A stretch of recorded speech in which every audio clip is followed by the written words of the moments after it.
Sometimes the person you trust to fix your broken marriage is the one breaking it beyond repair. Looking back now, I can see all the signs I missed.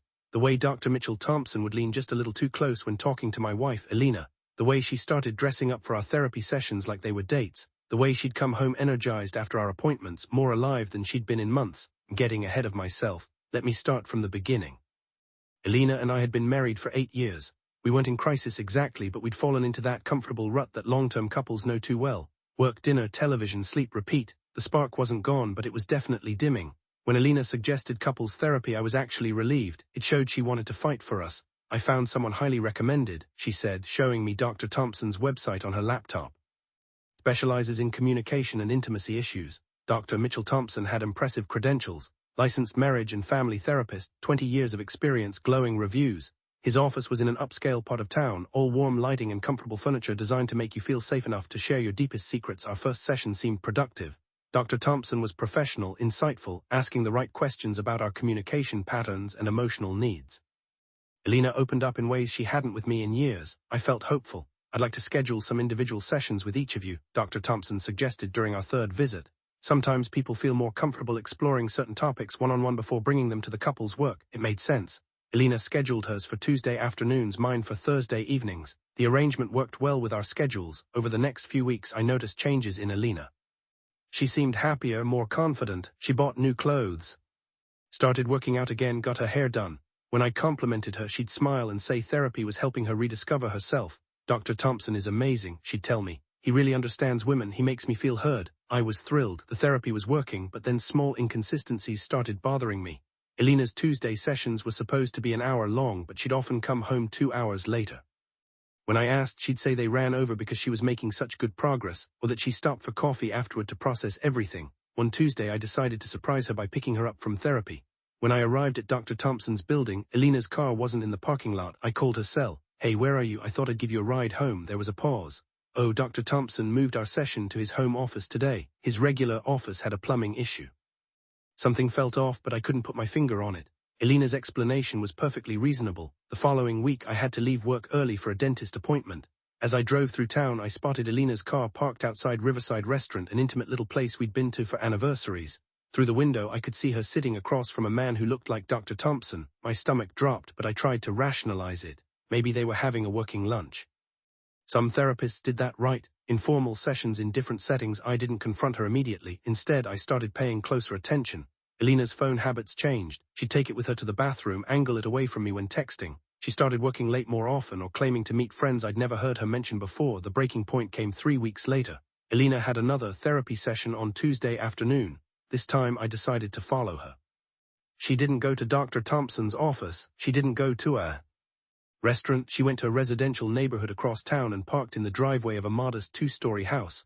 I watched from down the street as Dr. Thompson opened the front door and kissed my wife. Not a friendly peck on the cheek, a real kiss. The kind she used to give me. I sat in my car for 10 minutes trying to process what I'd seen. My wife was having an affair with our marriage counselor. The man we were paying to save our marriage was the one destroying it. But I didn't confront them right away. I'd learned enough from courtroom dramas and detective shows to know I needed proof. Real, undeniable evidence. The next day I bought a small recording device online. Nothing fancy, just something I could hide in Elena's purse that would capture audio. I also downloaded an app that would let me track her location through her phone, using the family sharing feature she'd never bothered to turn off. What I discovered over the next 2 weeks made me sick. Elena wasn't just having an affair, she was planning to leave me. I heard her and Dr. Thompson discussing it during one of their recorded conversations. "I can't keep pretending with him," Elena said. "The sessions are becoming torture, having to sit there and act like I want to fix our marriage when all I want is to be with you." "Be patient," Dr. Thompson replied. "We need to handle this carefully. My professional reputation is at stake. Anyone finds out about us, I could lose my license." "So what's your plan?" Elena asked. "Keep coming to couples therapy for another month or 2. I'll gradually guide the sessions toward you realizing you're incompatible. It'll look like you came to this conclusion naturally through therapy. Then you can ask for a divorce without suspicion. And then we can be together once your divorce is finalized. Yes, we'll wait a respectful amount of time, then start dating publicly." They had it all figured out. Use therapy to manipulate me into accepting that our marriage was hopeless, then start their relationship openly once the dust settled.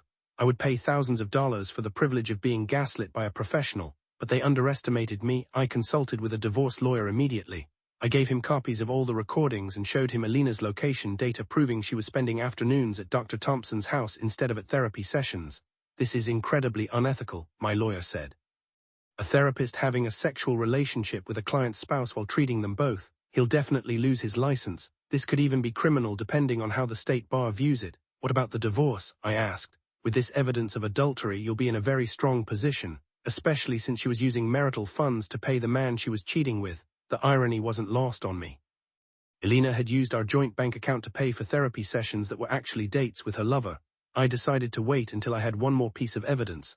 Our next couples session was scheduled for the following Thursday. I was going to record Dr. Thompson attempting to manipulate me in person. That session was surreal. Dr. Thompson sat there, completely professional, asking us about our communication patterns while knowing he'd been sleeping with my wife for over a month. Elena played her part perfectly, expressing frustration with our marriage that sounded genuine because in a way it was.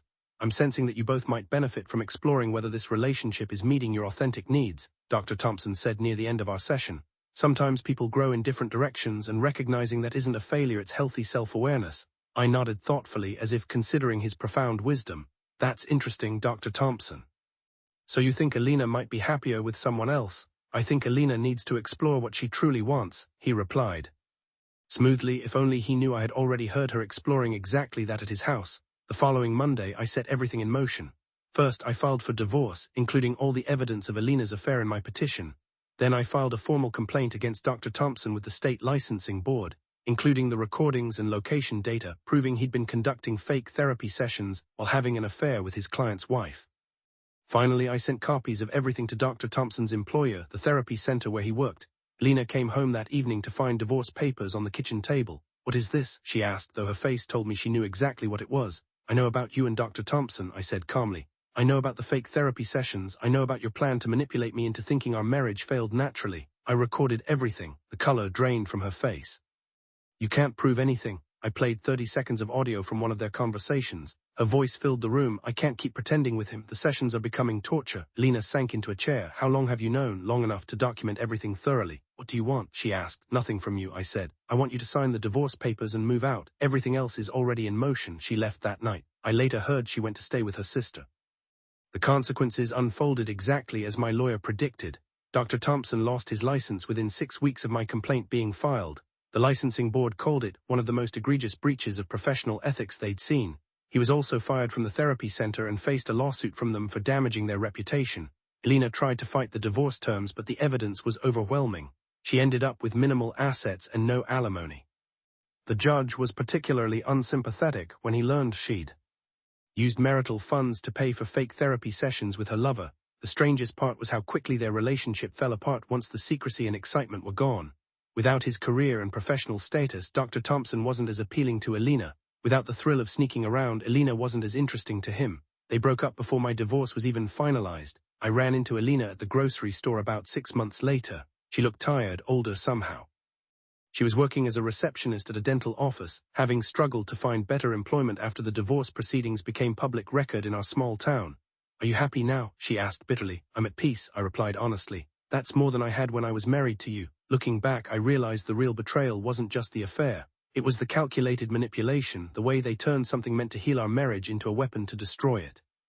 They didn't just cheat, they perverted the entire concept of getting help. But in the end, their plan backfired spectacularly. Instead of Elena getting a clean divorce and a new relationship, she lost everything. Instead of Dr. Thompson maintaining his reputation while gaining a new girlfriend, he lost his career and his credibility. Sometimes the people you trust most are the ones who betray you the deepest. But sometimes, if you're patient and smart about it, you can make sure they face the consequences they deserve. The marriage they destroyed was already broken, but the lives they built on that betrayal, those turned out to be far more fragile than mine ever was.